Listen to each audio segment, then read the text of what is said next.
Hello good morning बच्चों, स्वागत है आप सभी का हमारे जवाहर कबीर यूट्यूब चैनल पर। बच्चों आज हम क्षेत्रफल और कोण और लाभ हानि के कुछ महत्वपूर्ण प्रश्न करने वाले हैं।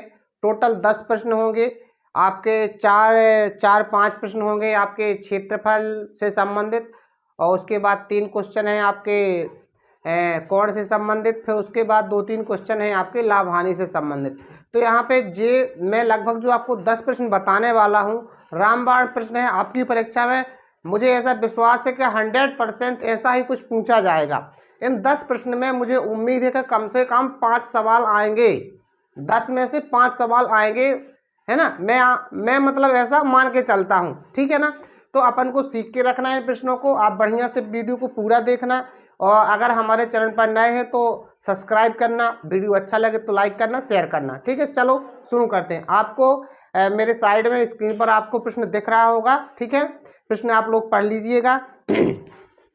एक वर्ग का परिमाप उस आयत के परिमाप के समान है जिसकी लंबाई तथा चौड़ाई 20 मीटर है। लंबाई 60 मीटर है तथा चौड़ाई 20 मीटर है। इस वर्ग का क्षेत्रफल क्या होगा। सिंपल सा है, एक वर्ग का परिमाप तथा आयत का परिमाप समान है। दिया क्या है, इस बात को अपन को नोट करना पहले। अपन को दिया क्या है, इस बात को अपन को थोड़ा सा नोट करके चलना है। वर्ग का परिमाप, बात नहीं करेगा बेटा कोई, वर्ग का परिमाप और बराबर क्या है, आयत का परिमाप दिया गया है। जो जैसा लिखा है वैसा लिखना है, जो जैसा प्रश्न में लिखा वैसा ही लिखना। आयत का परिमाप बराबर है। अब प्रश्न में आप देखिएगा, हमें वर्ग की कोई भुजा नहीं दी गई है। वर्ग की भुजा क्या दी गई है तुम लोगों को, नहीं दी गई ना। अब यहाँ पे जैसा उसने प्रश्न में लिखा था मैंने वैसे ही बोर्ड पे लिख दिया है कि वर्ग का परिमाप और बराबर आयत का परिमाप समान, मतलब जो लिखा है उसका मतलब है बराबर है, ठीक है। मैंने लिख लिया। अब मुझे जो कुछ मान दिया है प्रश्न में उसको मैं रख सकता हूँ। मुझे देखो यहाँ पे दिया गया आयत की लंबाई 60 मीटर, चौड़ाई 20 मीटर। अगर मैं यहाँ पे फॉर्मूले लिख के दोनों के फॉर्मूले लिख के अगर मैं सब मान रख दूंगा जो दिया गया है, मुझे वर्ग की भुजा मिल जाएगी। और इसमें लास्ट में क्या पूछा है, लास्ट में वर्ग का क्षेत्रफल पूछा है कि नहीं पूछा है। तो क्या तुम बिना वर्ग की भुजा के क्षेत्रफल बता सकते हो, बिल्कुल नहीं बता सकते। जब तक हमें वर्ग की भुजा पता नहीं हो जाएगी तब तक हम वर्ग के बारे में कुछ भी नहीं बता सकते, ना हम परिमाप बता सकते, ना हम क्षेत्रफल बता सकते।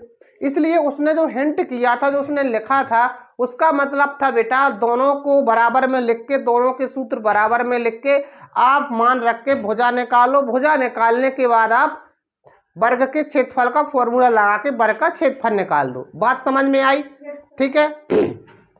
यहाँ पे मैं दोनों के फॉर्मूला लिखूंगा, आप लोग बता सकते। वर्ग का परिमाप क्या होता है, 4 गुणे भुजा होता है। और यहाँ पे आयत का परिमाप 2 गुणे लंबाई प्लस चौड़ाई होता है ना। इस तरीके से ये प्रश्न होता है, ठीक है। सुनो, फॉर्मूला हो गया, सॉरी। अब मैं मान रखने वाला हूं, मुझे 4 गुणे भुजा का मान नहीं दिया गया है। यहाँ पे बताओ 2 गुणे आयत की लंबाई दी गई है, देख रहे हैं आपके पास प्रश्न है, कितने मीटर लंबाई है, 60 मीटर है। अभी कोई लिखेगा नहीं, ठीक है, ध्यान से सुनना, सभी को लिखवाना मुझे। तो चौड़ाई कितनी दी गई है, 20। यहाँ पर मैं देखो, मुझे केवल भुजा नहीं दी गई थी, बाकी सब मिल गया था मुझे। अब यहाँ से देखो मैं सॉल्व करूंगा, 2 गुणे 60 और 20 कितना हो जाएगा बेटा, 80, ठीक है। यहाँ पे और आगे करूं, 80 दूनी 160 हो जाएगा। यहाँ पर 4 गुणे भुजा भी ज्यों का त्यों लिखो। अब देखो भुजा के साथ जो 4 लिखा है गुणा में, अगर मैं भुजा के साथ जो ज्ञात करना, जैसे मैंने आपको कई बार बताया है, जिसका मान ज्ञात करना उसके जो भी गुणा भाग में लिखा उसको पक्षांतर कर देते हैं, उसको फ्री करते हैं। तो भुजा को फ्री चाहिए ना हमें, भुजा फ्री चाहिए। तो 4 को मैं भाग में ले जाऊंगा, यहाँ पर भुजा बचेगी। तो 4 का भाग दिया 16 में, 4 चौको 16 और 4 शून्यम 0, जे इसकी भुजा आ गई है बेटा। जे 40 मीटर क्या आ गई है, वर्ग की भुजा आ चुकी है। उसने कहा था वर्ग का क्षेत्रफल बताइए, वर्ग का क्षेत्रफल बताइए। तो वर्ग के क्षेत्रफल का फॉर्मूला क्या होता है, वर्ग का क्षेत्रफल होता है भुजा गुणे भुजा या भुजा स्क्वायर, या भुजा स्क्वायर। तो यहाँ भुजा स्क्वायर लिख लेता हूं मैं, यहाँ पर ऐसे, तो 40 का वर्ग, 40 गुणे 40 करके करूंगा मैं, तो देखो 4 चौको 16 और 16 वर्ग मीटर, 16 वर्ग मीटर आपका 1600 वर्ग मीटर आपका राइट आंसर हो जाएगा। इस तरीके से अपन को प्रश्न क्रमांक पहला जो आपको मैंने दिया था, महत्वपूर्ण प्रश्नों में जो 10 प्रश्न आपको दिए थे, उसका पहला इस तरह से हल होना था। तो आप लोग बहुत ध्यान से समझे, जिसको समझ में नहीं आया है ट्राई अगेन, फिर से दोबारा से पूछ सकते, ठीक है ना। अब बाकी सभी लोग क्या करेंगे, प्रश्न को नोट करेंगे। अगला प्रश्न है आपका, आप लोग स्क्रीन पे देख रहे हैं बगल में, एक आयताकार प्लाट का क्षेत्रफल 400 वर्ग सेंटीमीटर है। एक आयताकार प्लाट का क्षेत्रफल कितना दिया है, लिखना पड़ता है पहले, जो आयताकार प्लाट का क्षेत्रफल। परीक्षा में आप मत लिखते रहना, परीक्षा में आप मतलब आप मन में चीजें डायरेक्ट करना है, सीधा फॉर्मूला लिख के हल करना है, वो तो लिखा ही है, कहा किसी को चेक थोड़ी करवाना है। 400 वर्ग सेंटीमीटर, ऐसा ही है ना, वर्ग सेंटीमीटर है ना, और जबकि इसकी चौड़ाई 16 मीटर है। वर्ग सेंटीमीटर लिखा आपने, गलत लिखा होगा आपने, चलो ठीक है, तो 16 सेंटीमीटर मान लेते, ठीक है। तथा चौड़ाई कितनी है, चौड़ाई है 16 सेंटीमीटर, ठीक है, बात नहीं करेगा कोई, 16 सेंटीमीटर है, ठीक है। मीटर करें तो ज्यादा अच्छा है, यहाँ प्लॉट है तो मीटर में होना चाहिए थोड़ा सा, मीटर, ठीक है, मीटर 16 मीटर है। और क्या दिया गया है, इसके चारों ओर ₹5 मीटर प्रति मीटर की दर से बाड़ लगाने का खर्च है। मतलब वहां पे अपन को तारबारी करवाना है, बाड़ लगाना है। और दर क्या दी गई है, दर दी गई है यहाँ पर बाड़ लगवाने की दर, ध्यान से सुनो सभी लोग, पहले बाड़ लगवाने की दर बराबर क्या है, ₹5 प्रति मीटर। प्रति का मतलब होता है एक, क्या होता है प्रति का मतलब, एक। तो अब देखो यहाँ पे भैया देखो, जब भी बाड़ लगती है तो चारों ओर लगेगी, हमें चारों ओर की लंबाई निकालना पड़ेगा प्लाट की। अभी हमें कैसे पता चलेगी, केवल चौड़ाई दी गई है हमें, प्लॉट की हमें लंबाई पता नहीं है ना। प्लाट में 2 चौड़ाई होंगी और 2 लंबाई होंगी, हमें दोनों लंबाई का जोड़ और दोनों चौड़ाई का जोड़ करना होगा पहले। कहने का मतलब है प्लाट की परिमाप निकालना पड़ेगा। प्लाट की परिमाप निकाल लेंगे तो हमें पूरी खेत के चारों प्लाट के चारों ओर की लंबाई टोटल मिल जाएगी, चारों भुजाओं की लंबाई अपन को मिल जाएगी। फिर अपन उसमें क्या करेंगे, दर का गुणा कर देंगे, तो आपका टोटल पैसा आ जाएगा, कितना व्यय होगा यही पूछता है ना, ठीक है। लगवाने का खर्च पूछा उसने, तो यहाँ पे हम सबसे पहले क्या करेंगे, जिसका मान दिया है, देखो मैंने एक चीज और आपको बहुत बार बताई है, देखो जिसका मान दिया है, कभी जैसे क्षेत्रफल दिया, परिमाप का मान दिया होता है, तो आपको उसी का फॉर्मूला लगा देना है। अपन को जिस चीज की जरूरत है वो अपने आप निकल के आ जाती है। यहाँ पर देखो काय का मान दिया, क्षेत्रफल का, काय का क्षेत्रफल है, आयत का क्षेत्रफल का मान दिया, मैं आयत के क्षेत्रफल का फॉर्मूला लगाऊंगा, अपने आप मुझे लंबाई मिल जाएगी। क्षेत्रफल के माने में क्षेत्रफल का रखूंगा, चौड़ाई का रखूंगा, लंबाई आ जाएगी अपने आप, देखना तुम।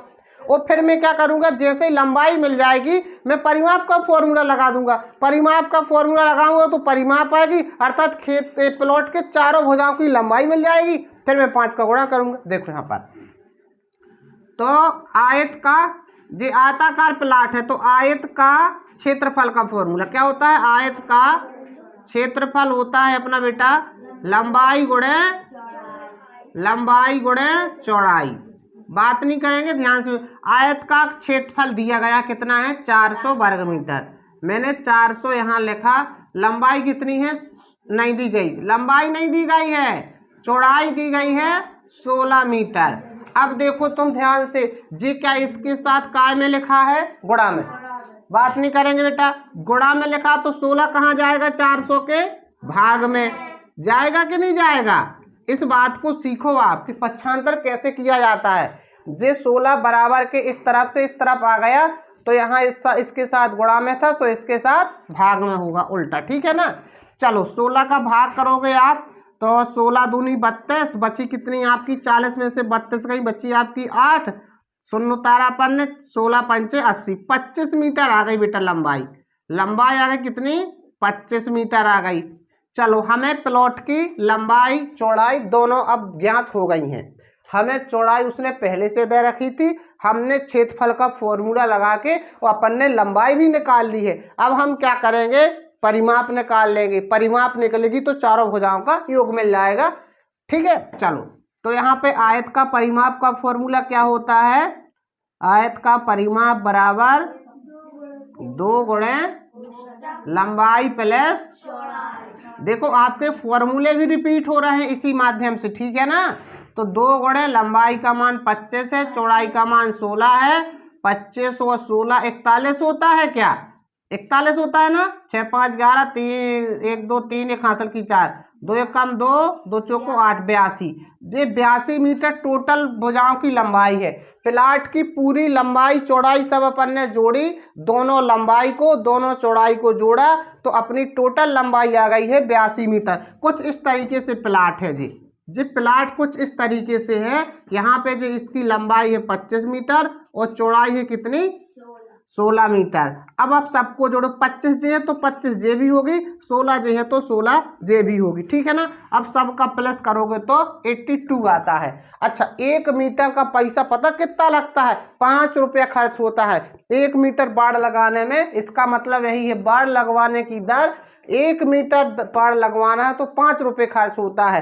तो यहाँ देखो 82 मीटर है, तो अधिक के लिए गुणा करेंगे तो कुल व्यय हो जाएगा, कुल खर्च हो जाएगा तुम्हारा, कुल खर्च हो जाएगा अपना 82 गुणे 5, गुणा करोगे बराबर आएगा तुम्हारा 5 दूनी 10 का 0 और 5 8 40 और 1 41। जी हो जाएगा भैया कितना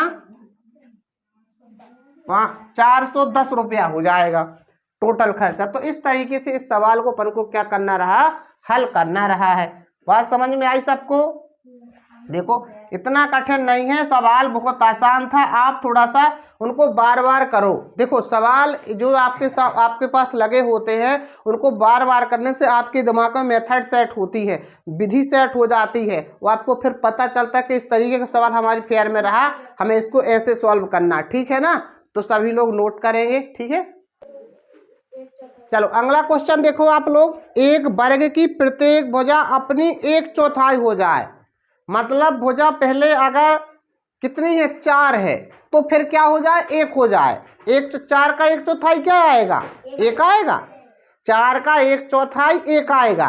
या तुम कोई भी नंबर ले लो, 8 ले लो, 8 का 1/4 क्या हो जाएगा 2 हो जाएगा। तो वो कहता है क्षेत्रफल कम होगा। जब भुजा को तुम कम कर रहे हो तो भुजा वो कम ही होगा क्षेत्रफल। बात नहीं करना बेटा पीछे। ठीक है ना। गुनगुनाया ना करो, ध्यान से सुना करो बात को। तो यहाँ पे लिखा है कि वर्ग की प्रत्येक भुजा अपनी 1/4 हो जाए। ठीक है। तो यहाँ पे तुम लोग तो कोई नंबर लिया करो, ज़्यादा आसान रहता है। कोई भी नंबर ले लो, ऐसा नंबर ले लो जिसमें 4 का भाग जाए। तो 4 ले लो, 8 ले लो, 12 ले लो, जो मर्जी। चलो मैं 8 लेता हूँ। ठीक है। माना पहले भुजा कितनी है, माना भुजा पहले है अपनी कितनी 8 मीटर, कितनी है 8 मीटर है। और अब क्या करना है 1/4 करना है। 8 मीटर का तब क्षेत्रफल निकाल लो ना अभी। तो क्षेत्रफल कितना होगा, बात को ध्यान से सुनो। अगर मैंने भुजा 8 मीटर मान ली तो इसका क्षेत्रफल होगा, भुजा गुणे भुजा होता ना बेटा, 64 वर्ग मीटर हो जाएगा कि ना होगा, हो जाएगा ना 64 वर्ग मीटर वर्ग का क्षेत्रफल। अब मुझे इसका क्या करना है, भुजा को क्या करना है, अब भुजा करना है अपन को, अब भुजा करना है अपन को 1/4, क्या करना है 1/4 करना है। ठीक है। 1/4 हिंदी में लिखा उसमें, हाँ 1/4 करना है। तो 1/4 का मतलब है बेटा यहाँ पर 8 का 1/4 मतलब 1/4। देखो यहाँ हल कर दूं मैं, 4 दूनी 8, 2 1 कम 2। अब भुजा 2 मीटर हो गई। जब भुजा 2 मीटर है, जब भुजा 2 मीटर है तब क्षेत्रफल क्या होगा। अब क्षेत्रफल क्या होगा, देखो तो क्षेत्रफल क्या होगा, क्षेत्रफल क्या होगा यहाँ पे तुम्हारा 2 गुणे 2 बराबर 4 हो जाएगा। अब देखो तुम कितना घट के कितना हो गया है, देखो कितने गुना में बताना है, अपन को गुना में बताना है।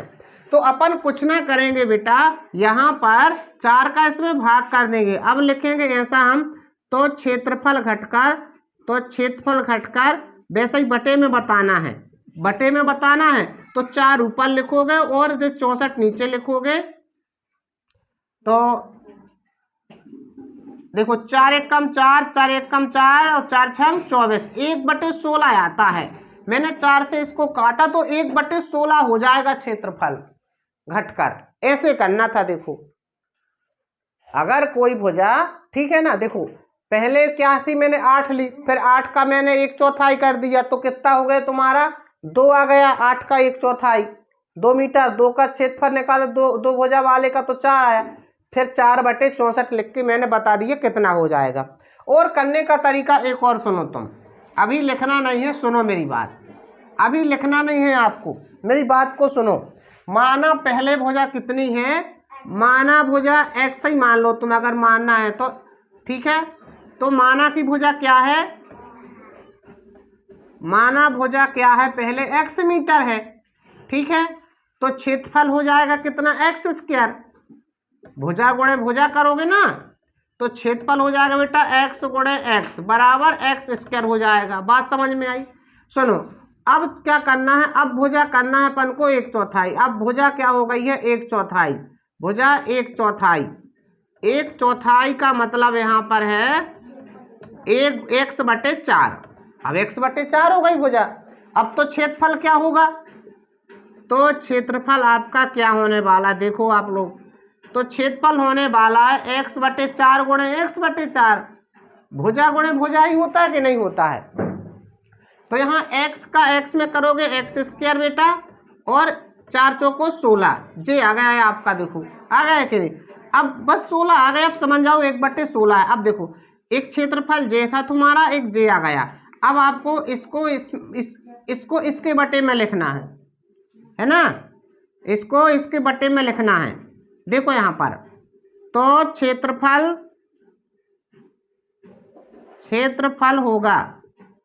क्षेत्रफल होगा कितने गुना होगा, देखना आपको, x²/16 बटे में x²।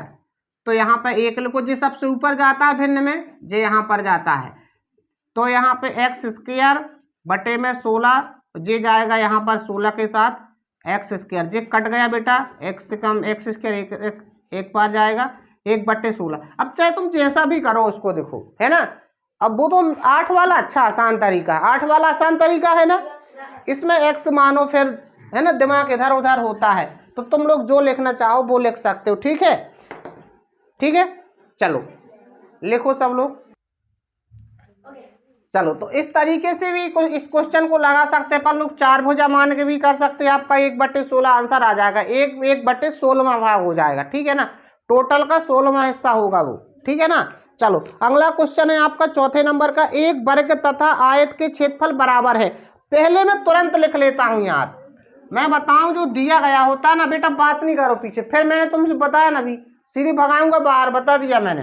हाँ, एक वर्ग तथा आयत के क्षेत्रफल बराबर हैं। तो यहां सबसे पहले लिख लिया करो जैसा दिया, वर्ग का क्षेत्रफल बराबर क्या है, आयत का क्षेत्रफल। दिया है कि नहीं, आयत का क्षेत्रफल दिया गया है। अभी ये पहला क्वेश्चन था उसमें परिमाप बराबर थी, सही बात है ना। अभी मैंने जो फर्स्ट क्वेश्चन किया था उसमें परिमाप समान थी, इसमें क्षेत्रफल समान है, तो मैंने वैसा ही लिखा है। ये कहता है बराबर, यदि वर्ग की प्रत्येक भुजा कितनी है, 4 मीटर है, तो अपन इसके सूत्र लिख लेते पहले बेटा। वर्ग का क्या होता है, क्षेत्रफल भुजा स्क्वायर, भुजा स्क्वायर, और आयत का लंबाई गुणे चौड़ाई रख दिया मैंने। अब सुनो, भुजा स्क्वायर, भुजा दी गई है, आप देखो 42 मीटर है, तो यहाँ लिखूंगा मैं 42 का होल स्क्वायर बराबर आयत का कुछ दिया गया, यदि वर्ग की प्रत्येक भुजा 42 मीटर है तथा आयत की चौड़ाई 28 मीटर है। आयत की चौड़ाई, लंबाई तो नहीं दी गई, लेकिन आयत की चौड़ाई 28 मीटर दी गई है, ठीक है ना। अब देखो यहाँ पे हमने जैसे ही मान रखा, यहाँ बहुत स्पष्ट दिख रहा है आपको कि यहाँ पर सॉल्व करेंगे तो लंबाई मिल जाएगी। वो बेटा इसीलिए उसने ऐसा लिखा था। वो लिखता बहुत सोच समझ के लिखता है कि बच्चा ऐसा करेगा। जैसे बराबर में फॉर्मूला लिखेगा तो अपने आप लंबाई मिल जाएगी। उसके बाद उसने कहा है आयत का परिमाप क्या है। जैसे लंबाई मिल जाएगी तो आयत का परिमाप का फॉर्मूला लगा देना। चौड़ाई पहले से दी गई प्रश्न में, ठीक है ना। तो देखो यहाँ पर मैं इसको हल करने वाला हूं। यहाँ इसको 42 गुणे 42 लिख सकता हूं, मैं लिख सकता हूं ना, वर्ग है। यहाँ ध्यान से देखो जो काय में है गुणा में, तो जी जाएगा भाग में। हर बार देखो वही कहानी आ रही पक्षांतर की। जे इस अपन को स्पेशल चाहिए ना, वो एकदम फ्री लंबाई यहाँ आ जाएगी। जो कि तुम जे यहाँ आ गया, काटे 7 से 7 छंग 42, 7 चौको 28, 2 से काटे 2 3 6 और 2 दूनी 4, 2 से काटूं 2 दूनी 4, 2 एक कम 2, 21 गुणे 3, तो 21 थी कितना हो गया 63। जे आ गई बेटा लंबाई 63। कितनी आ गई लंबाई 63 आ गई, ठीक है ना। अब सुनो तुम, अब मुझे क्या निकालना है, उसमें कहा है आयत का परिमाप क्या है। चौड़ाई मुझे 28 दे रखी थी, देखो जी, ठीक है। तो आयत का परिमाप का फॉर्मूला लगाओ। आयत का परिमाप, देखो कितना आसान सवाल था, बात समझो, कॉन्सेप्ट समझो। परिमाप बराबर 2 गुणे लेंथ प्लस ब्रेथ, आपका हो जाएगा 2 गुणे लंबाई कितनी दी गई 63 और चौड़ाई कितनी आपकी 28। दोनों को जोड़ो, 8 और 3 11, 6 2 8 1 9 गुणे 2 और 2 एक कम 2, 2 नाम 18, 182 मीटर आपकी परिमाप निकाल के आ जाएगी। बात समझ में आई सबको। देखो कितने बहुत आसान है। देखो सेम जैसे पहला सवाल था बराबर में रख के अपन ने उसमें भी लंबाई निकाली थी ना, फिर उसमें वर्ग के बारे में पूछा था शायद, हाँ वर्ग की भुजा निकली थी उसमें, ठीक है ना। तो इस तरीके से इसको सॉल्व करना रहा।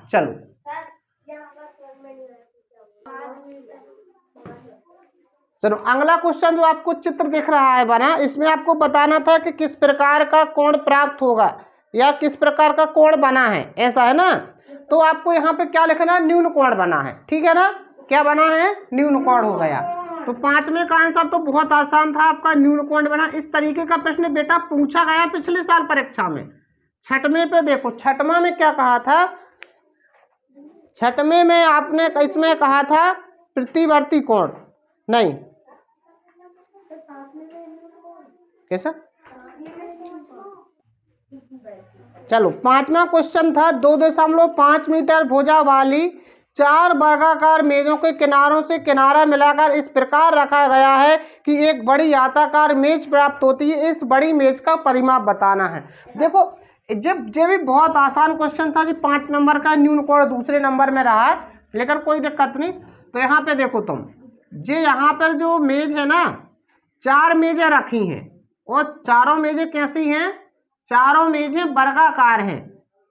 इस तरीके से चारों मेजें क्या हैं, वर्गाकार हैं। उस प्रत्येक भुजा की लंबाई 2.5 है, 2.5 2.5 ऐसे लिखेंगे हम। तो इसका पूरी मेज का परिमाप आ जाएगा। एक बड़ी मेज जो पर को प्राप्त होने वाली है, इस तरीके से लिखोगे आप, या भुजा काउंट कर लोगे या केवल भुजा काउंट कर लो आप। ऐसा प्रश्न है तुम्हारे में, मैं पढ़ाया हूँ 1.4 ऐसा कुछ रहा एक प्रश्न। तो इसमें 1 2 3 4 5 6 7 8 9 10, तो 2.5 गुणे 10 करोगे बराबर 25 आएगा बेटा, 250.25 मीटर सेंटीमीटर। बात नहीं करना, ठीक है ना। तो इस प्रश्न को इस तरीके से करना रहा जी, 5 नंबर में रहा, ठीक है ना। 6 नंबर का देखो आप लोग, सुनो, बात नहीं करेगा कोई। 6 नंबर में पूछा गया था कि प्रतिवर्ती कोण की माप क्या होती है। तो प्रतिवर्ती कोण बेटा होता है 180 से अधिक और 360 से क्या होता है, कम। तो ये हो गया तुम्हारा 6 नंबर का। अब अगला क्वेश्चन सुनो तुम। अगला क्वेश्चन क्या रहा तुम्हारा, अगला चित्र बना था, उसमें कहा था, आप लोग देख रहे हो बगल में स्क्रीन में इस तरीके को चित्र बना हुआ है। तो ये आपका क्या था भैया, ये आपका क्या था, न्यून कोण रहा। क्या रहा ये, न्यून कोण रहा, ठीक है ना। अगला देखो, जब 2 समकोणों का योग करेंगे तो किस प्रकार का कोण प्राप्त होगा। अपन पहले 2 समकोणों का योग कर लेते हैं। समकोण होता है 90 डिग्री प्लस 90 डिग्री। अब बताइए दोनों का जोड़ 180 डिग्री होगा कि नहीं होगा, 180 डिग्री होगा। इस 180 डिग्री को कौन सा प्रकार है जी, सरल कोण है या रिजु कोण है, स्ट्रेट एंगल है। क्या है जी, सरल कोण कहते हैं इसको। क्या कहते हैं जी, सरल कोण ऑप्शन में होगा तो आप सरल कोण उसमें, ठीक है ना, सही करोगे। तो इस तरीके से 8 नंबर के तक क्वेश्चन हो गए, आप लोग नोट करेंगे फटाफट। 2 क्वेश्चन और से सुनना भैया। अगला क्वेश्चन देखो, क्वेश्चन नंबर 9, बहुत ध्यान से सुनो। एक पुस्तक का क्रय मूल्य 150 रुपये है। एक पुस्तक का 9 नंबर का सवाल है जी। एक पुस्तक का क्रय मूल्य कितना है? 150 रुपये है। ध्यान से सुनना, 150 रुपये। अब वो आगे कहता है ऐसी ही दुकानदार ऐसी पुस्तकों को, ऐसी 4 पुस्तकों को 400 रुपये बेचता है। भैया 150 में खरीदा और इस प्रकार की, अच्छा तो 4 पुस्तकों को बेचना है तो पहले 4 खरीदवा दो इससे। एक पुस्तक का इतना है तो 4 पुस्तक का कितना होगा? 4 पुस्तक का क्रय मूल्य होगा भैया कितना?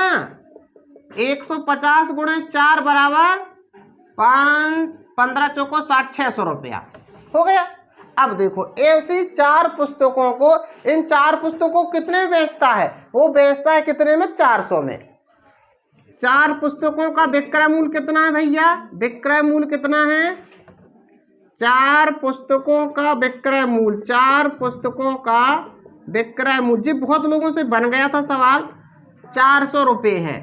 अब देखो भैया यहाँ पर देखो हानि हो रही, 600 में खरीदा 400 में बेचा, 600 में खरीद के 400 में बेच रहा तो हानि होगी, पक्का हानि होगी। तो हानि बराबर हो जाएगा अपना क्या क्या होता है? किराए मूल्य माइनस विक्रय मूल्य। इस फॉर्मूले को भी याद रखना है थोड़ा सा।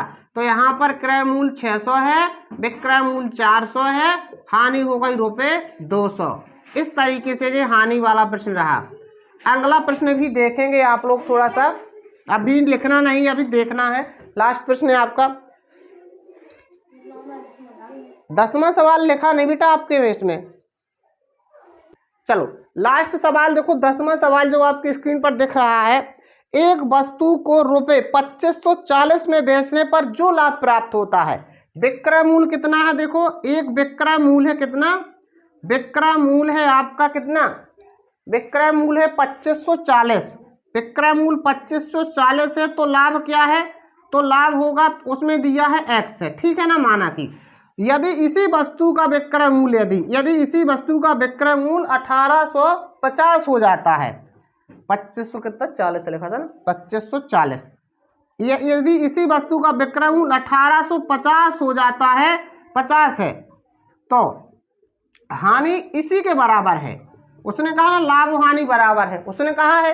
तो हमने क्या माना कि अगर वो 2540 में बेचता है तो x का लाभ होता है, और अगर 1850 में बेचता है तो x की हानि होती है। मैंने दोनों को x इसलिए माना है कि प्रश्न में लिखा है कि लाभ और हानि क्या है? बराबर है। आप देख सकते एक वस्तु को रुपये 2540 में बेचने पर जो लाभ प्राप्त होता है वही उस वस्तु को 1850 में बेचने पर हानि होती है के बराबर है। तो क्रय मूल्य बताना है।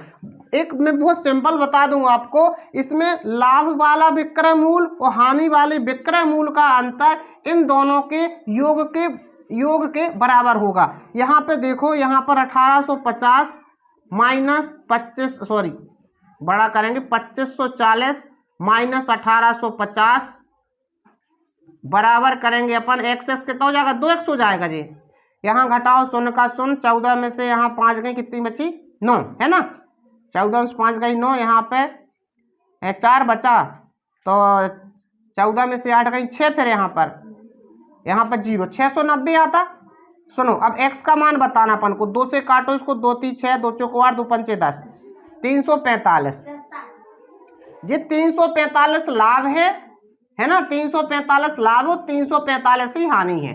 अगर हमें इस वाले विक्रय मूल्य से क्रय मूल्य निकालना तो इसको घटा दो, इस वाले विक्रय मूल्य से निकालना है तो इसको जोड़ लो, कुछ जो भी करना हो। तो चलो मैं हानि वाले में जोड़ लेता हूँ, 1850 और फिर 345। तो यहाँ पे क्रय मूल्य आने वाला आपका 5 का 5, यहाँ पे 9, 8 3 11 2, 2195 आपका क्या है? राइट आंसर हो जाएगा। ठीक है, अगर वीडियो अच्छा लगा तो आप लोगों को दोस्तों के साथ शेयर करना है। ऐसे ही 10 महत्वपूर्ण और भी आने वाले प्रश्नों को अगर देखना चाहते हैं तो चैनल को सब्सक्राइब जरूर करके रखना। Thank you for watching.